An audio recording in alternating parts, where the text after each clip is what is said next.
So let's see, then we'll be up to sewer. So John is our sewer lead.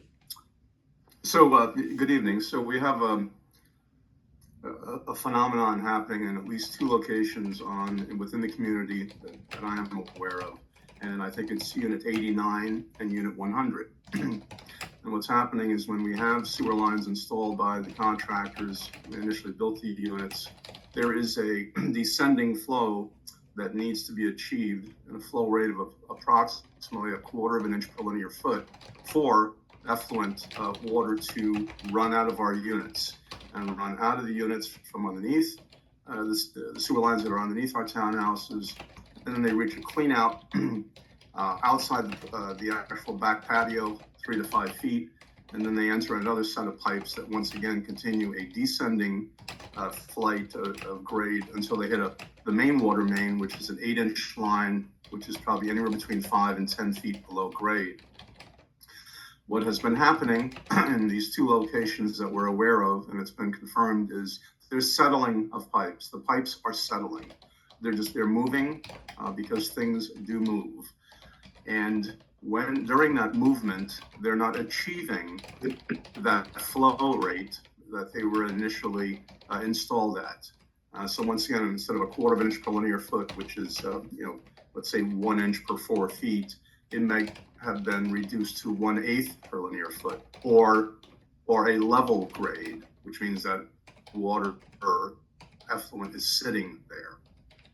So in at least two units, and this has been confirmed by inspections going through the vents and cameraing these lines, the grade is not where it needs to be, and then water will begin to sit and or back up.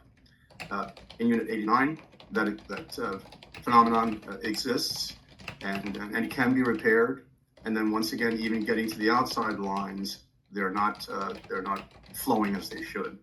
We have estimates to have them repaired for both units. Unit 100, that is for sale or was for sale, they hired a company called D-Best Plumbing to come in, and they were able to saw cut and repair the pipes that were not flowing correctly inside or underneath their townhouse unit. They did excavate behind 100. They broke some lines, and they did blue stake. They actually knocked the power out in a couple of locations, and also breached the main optimum line coming into the community 2 Fridays ago. I think the power was restored, or the internet was restored several hours later. But they were working on the grade on the outside, going from Unit 100 to one of the main sewer lines. They told us that they did achieve that flow rate that was required, and by Saturday and by Monday, they assured us that, and they assured the owner that it was achieved, but it wasn't, because there was an inspector that was standing by waiting to just verify what was happening. So then we were notified that they did achieve a flow rate on the inside, but the pipes on the outside of Unit 100 from about 5 feet away to the main were not flowing. It's not backing up. It's just not flowing to the code grade. So we've had Dewey Plumbing go and take a look and prepare a report and estimate.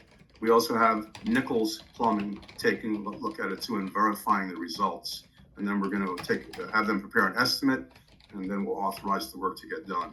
Once again, this phenomenon, and I'm sorry for rambling on, is occurring for Unit 89 and Unit 100. So, John, can I just ask a clarifying question? So it sounds like it's a combination of both inside and outside. Is that correct? So Yes. The pipe is running from the inside to the outside, and where it's running both on the inside and the outside, it's not getting the proper movement. So that my assumption is that most of these are going to be a combination of cost between both the homeowner and the HOA. Is that a fair assessment? Yes. Yeah, based upon past precedent. Yes. Okay. So to clarify, that if something is below your unit, directly below it, then that's considered inside. If it's outside of that in the common area, then the HOA takes responsibility for this. And so yeah, to clarify, and what we do is we first, historically, we get the plumber of our choice on site to try to, who we feel knows our plumbing system, to try to best see it and figure out where is the problem. So we don't worry initially at all about who's at fault, what do we do here? We just try to get the problem addressed, and then we see from there how to move forward. Correct, John? Yes. Yes. Okay. So, go ahead, Ron.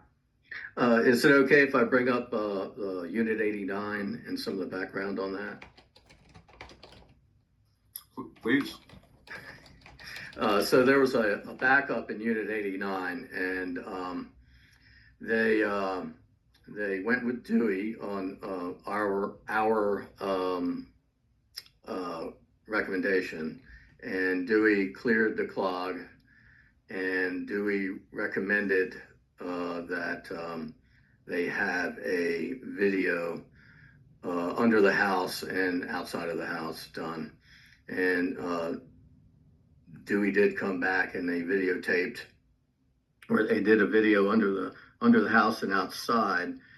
And when they determined that right after the clean out, this is behind the unit, there's a separation disrupting the flow, which is the cause of the main issue.